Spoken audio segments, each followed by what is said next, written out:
Est-ce que l'imagination est suffisamment valorisée au travail ?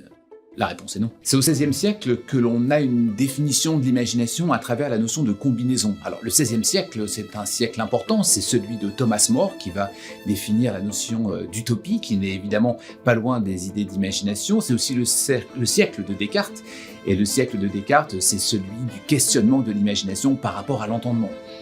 L'imagination, on peut dire que c'est une disposition d'esprit.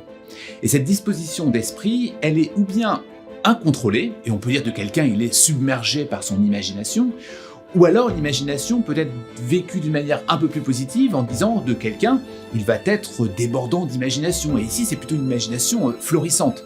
Mais ça veut dire qu'ici elle n'est pas incontrôlée, mais elle est plutôt maîtrisable. L'imagination c'est trois formes. Une imagination dite reproductrice, en fonction de ce que l'on a vécu, c'est plutôt notre mémoire. Une imagination qui va être également créatrice. L'imagination créatrice, c'est plutôt une force d'inventivité. Et puis il y a une troisième forme d'imagination qui est une imagination combinaison, dans laquelle on va associer différentes choses. Les imaginatifs, tels qu'on peut les appeler, d'imagination créative, sont-ils considérés à leur juste valeur dans les organisations, dans les entreprises ? Et la réponse est plutôt non.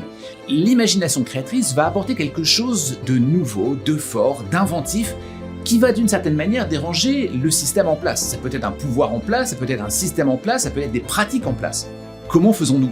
Eh bien, en fait, il va falloir essayer de faire un élan créatif, une sorte d'élan vital, comme le dit Bergson, c'est-à-dire un élan créatif tout au long de la chaîne hiérarchique d'une organisation. C'est-à-dire qu'un dirigeant doit montrer l'exemple en étant le premier créatif d'une entreprise, comme l'ensemble des managers, comme l'ensemble des personnalités qui sont finalement dans cette disposition à devoir avoir un comportement qui va pousser les barrières structurelles, pousser les barrières conventionnelles pour donner un élan créatif qui va être finalement la seule source d'évolution et de survie d'une organisation.